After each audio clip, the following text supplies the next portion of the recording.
자리에 예배를 드리러 오신 모든 분들을 주님의 이름으로 환영하고 축복합니다. 우리 함께 이 시간 기도 먼저 하겠습니다. 사랑하는 하나님 아버지 감사드립니다. 오늘도 주님 앞에 나와 이 자리에서 예배드릴 수 있게 하시는 주님의 크신 은혜에 감사드립니다. 주님 이 시간 홀로 영광 받아 주시옵소서. 주님을 높여드립니다. 사랑하는 하나님 아버지, 하나님의 말씀을 듣는 우리에게 주님의 은혜와 지혜로 함께해 주시기를 원합니다. 하나님 말씀을 듣고 깨닫기 원합니다. 주님 지도하여 주시고 우리를 가르쳐 주시옵소서. 주님 맡겨드립니다. 주님 감사드립니다. 사랑합니다. 예수 그리스도의 이름으로 기도드립니다. 아멘. 오늘 설교의 주제는 고난도 예수님과 같이입니다. 고난도 예수님과 같이입니다. 요한복음 18장 1절에서 18절까지 말씀인데요. 제가 1절에서 4절까지의 말씀을 읽겠습니다. 예수께서 이 말씀을 하시고 제자들과 함께 기드론 시내 건너편으로 나가시니 그곳에 동산이 있는데 제자들과 함께 들어가시니라. 그곳은 가끔 예수께서 제자들과 모이시는 곳이므로 예수를 파는 유다도 그곳을 알더라. 유다가 군대와 대제사장들과 바리새인들에게서 얻은 아랫사람들을 데리고 등과 횃불과 무기를 가지고 그리로 오는지라. 예수께서 그 당할 일을 다 아시고 나아가 이르시되 너희가 누구를 찾느냐. 예수님께서 이 기도의 말씀을 하신 후 제자들과 함께 기드론 골짜기 건너편으로 가셨습니다. 거기에는 동산이 하나 있었는데 제자들과 함께 그곳으로 들어가셨습니다. 예수님께서 이 동산에서 잡히시기 전에 하나님 앞에 엎드려 고뇌하시며 기도로서 씨름하셨습니다. 그곳은 예수님께서 제자들과 함께 모이는 곳이었습니다. 예수님을 배반한 유다도 그곳을 알고 있었습니다. 유다는 로마 군인들과 대제사장들과 바리새파 사람들이 보낸 경비병들을 데리고 그곳으로 왔습니다. 그들은 횃불과 등불과 무기를 들고 있었습니다. 예수님께서 유다와 함께 자주 왔던 이 장소에 그들이 올 것을 아시고도 붙잡히시기 전에 이곳에서 기도하시며 준비하셨습니다. 예수님께서는 자신이 당할 모든 일을 아시고도 앞으로 나아가 그들에게 물으셨습니다. 너희가 누구를 찾느냐? 예수님께서는 그들의 위협적인 무기와 군대를 동원하여 찾아왔음에도 전혀 무서워하지 않으셨습니다. 회피하지도 않으셨습니다. 걸음을 망설이거나 놀라서 당황하시지도 않았습니다. 주님께서는 당당하게 앞으로 나가셔서 그들에게 물으셨습니다. 예수님께서 이렇게 하나님의 뜻에 따라 작정되었던 일들에 순종하기 위해서 자발적으로 붙잡히시려고 이렇게 그들에게 나아갔다는 것입니다. 우리 함께 5절에서 9절까지의 말씀을 읽겠습니다. 시작. 대답하되 나사렛 예수라 하거늘 이르시되 내가 그니라 하시니라. 그를 파는 유다도 그들과 함께 섰더라.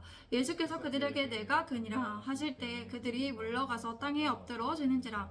이에 다시 누구를 찾느냐고 물으신대 그들이 말하되 예사렛 예수라 하거늘 예수께서 대답하시되 너희에게 내가 그니라 하였으니 나를 찾거든 이 사람들이 가는 것은 용납하라 하시니 이는 아버지께서 내게 주신 자 중에서 하나도 잃지 아니하였사옵나이다 하신 말씀을 응하게 하려 함이로라. 그들이 대답했습니다. 나사렛 사람 예수요. 예수님께서 그들에게 말씀하셨습니다. 내가 그 사람이다. 배반자 유다도 그들과 함께 있었습니다. 그들의 대답을 들으신 주님께서는 거리낌 없이 그들이 찾는 사람임을 이렇게 말씀하셨습니다. 그런데 유다는 본래 있어야 할 소속의 자리에 있지 아니하고 주님을 파는 자로서 그들과 함께 서 있었습니다. 그런데 예수님께서 내가 그 사람이다 라고 하시자 그들은 뒤로 물러나 땅에 엎드러졌습니다. 예수님을 붙잡으러 온 사람들의 주님께 느껴지는 신적 권위와 위험의 목소리에 그들은 뒷걸음 치다가 넘어질 수밖에 없었어요. 예수님께서 그들에게 다시 물으셨습니다. 너희가 누구를 찾느냐? 그러자 그들이 대답했습니다. 나사렛 사람 예수요. 예수님께서는 그들이 찾는 사람을 다시 물으신 이유가 있었답니다. 그들이 붙잡아갈 사람이 예수님 한 사람이라는 점을 분명히 그들에게 인식시키려고 하셨습니다. 그래서 다른 11 제자들을 붙잡혀가지 않도록 그들을 보호하고자 하셨습니다. 예수님께서 대답하셨습니다. 내가 너희에게 그 사람이다라고 이미 말하였다. 너희가 나를 찾고 있다면 이 사람들을 보내주어라. 예수님께서는 주님을 잡으러 온 사람들에게 부탁하기보다 권위 있게 그들에게 명령하셨습니다. 이것은 예수님께서 아버지께서 내게 주신 사람들 중에 한 사람도 잃지 않았습니다 하신 말씀을 이루기 위하신 것이었습니다. 예수님께서 이렇게 말씀을 하시고 전혀 이렇게 이루지 않고 거짓말 하시는 분이 아니시죠. 반드시 이루십니다. 제가 10절에서 14절까지의 말씀을 읽겠습니다.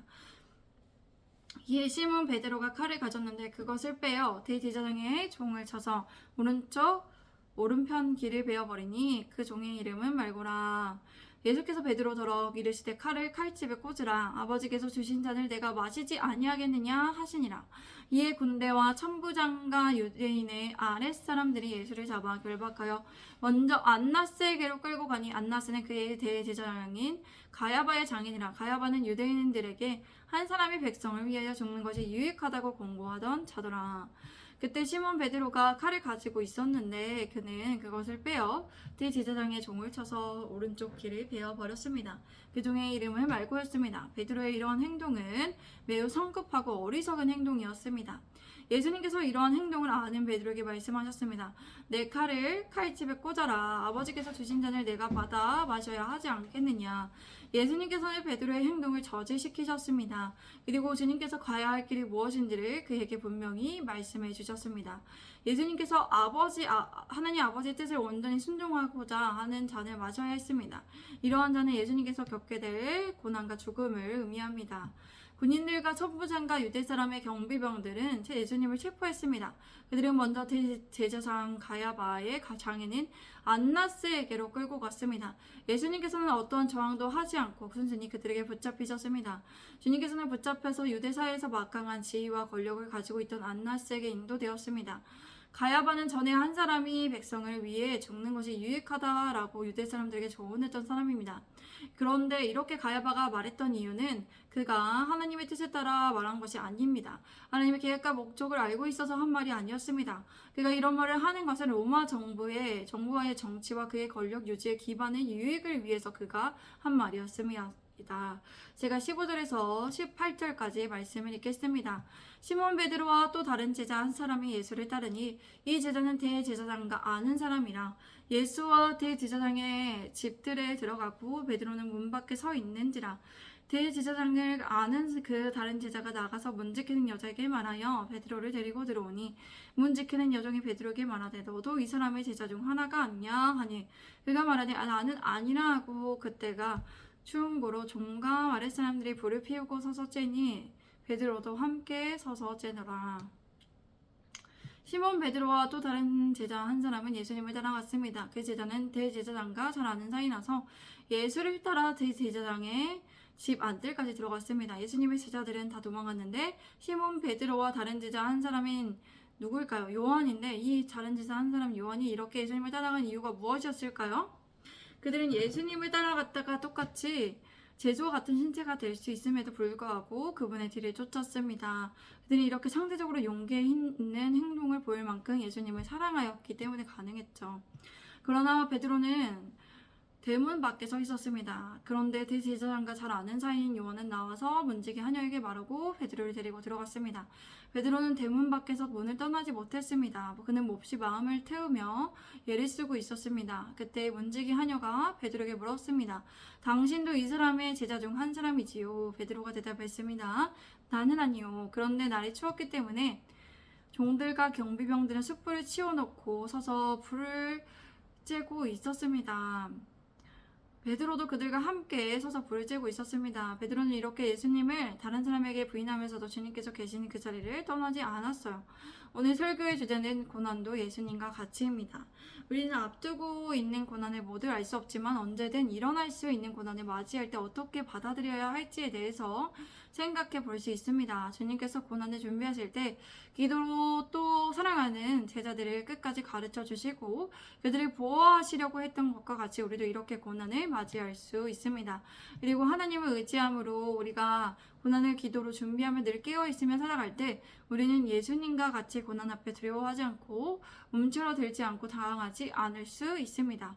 고난 앞에도 당당하게 맞설 수 있다는 것입니다. 주님께서 이렇게 고난 앞에 담대하실 수 있었던 이유는 하나님의 뜻과 계획과 목적을 늘 잊지 않고 살아가셨기 때문입니다. 고난도 하나님의 뜻에 있었고 하나님의 계획이 있었기 때문입니다. 우리는 그러므로 고난을 회피하지 않고 앞으로 도망가지 않으려면 맞서려면 우리 개인을 위한 하나님의 뜻과 계획을 여쭐 수 있어야 합니다. 이렇게 하나님의 뜻을 계획을 여쭤서 알게 될 때, 또 우리가 주님의 뜻을 인식하며 받아들일 때 순종하려고 굳건하고 순종하려는 굳건하고 단단한 마음을 가지고 있을 수 있습니다. 그래서 우리가 주님과 같이 고난 앞에도 당당하고 두렵지 않게 그렇게 두려워하지 않고 받아들일 수 있어요. 우리 예수님의 제자된 교회의 성도분들이 고난 앞에서도 두려워하지 않고 회피하지 않고 주님과 같이 고난을 준비하시기 바랍니다. 담대하게 맞설 수 있으시기를 바랍니다. 우리 함께 이 시간 기도하도록 하겠습니다. 사랑하는 하나님 아버지 감사드립니다. 우리가 고난 앞에서 움츠려들지 않고 회피하지 않고 두려워하지 않고 주님과 같은 태도로 맞설 수 있기를 원합니다. 당당하게 나아갈 수 있기를 원합니다. 그러기 위해서 우리 각 개인을 위한 하나님의 뜻과 계획을 여쭈며 알고 인식하고 받아들이고 순종하기를 원합니다. 늘 깨어 준비하며 살아가기를 원합니다. 하나님과 같이 하나님 예수님과 같이 그렇게 당당하고 담대하게 고난을 받아들일 수 있기를 원합니다. 주님 성령의 능력을 우리에게 도와주시고 매일마다 우리가 이렇게 주님의 말씀 안에서 우리가 새로워지고 말씀으로 진리의 말씀 안에서 살아가게 하소서. 사랑하는 하나님 아버지 계속해서 기도합니다. 우리 예수님의 제자된 교회의 처소와 또 이사할 장소를 계속해서 찾고 있습니다. 그 장소를 알아볼 수 있도록 주님 우리에게 그런 눈을 허락하여 주시고 하나님 아버지 모든 필요한 것들을 풍성하게 채워주시옵소서. 필요한 재정과 또 힘과 능력과 지혜와 지식과 은혜와 평안을 허락하여 주셔서 주님 안에서 잘 준비되어 이루어갈 수 있게 하여 주시옵소서. 또 이사가 빨리 될 수 있도록 또 교회를 세워가는 것에 차질이 없을 수 있도록 이 집이 지금 우리가 살고 있는 이 집이 6월 안으로 수월하게 빨리 매매될 수 있기를 원합니다. 주님 빨리 팔게 하여 주시옵시고 이 집에 찾는 사람이 와서 이 집을 보고 이 집에 또 계약을 잘 이루어 나아가서 모든 하는 일에 수월하고 순조롭게 이사가는 것에 있어서 소설을 찾고 교회를 세워가는 것에 순조롭고 수월하게 주님께서 잘 준비되고 이루어갈 수 있게 주님 도와주시고 인도하여 주시옵소서. 주님께서 해주실 것을 믿습니다. 신뢰합니다. 주님을 의지합니다. 주님께 맡겨드립니다. 주님 감사드립니다. 사랑합니다. 예수 그리스도의 이름으로 기도드립니다. 아멘. 감사합니다. 오늘도 함께 해주신 모든 분들을 주님 안에서 축복합니다. 샬롬.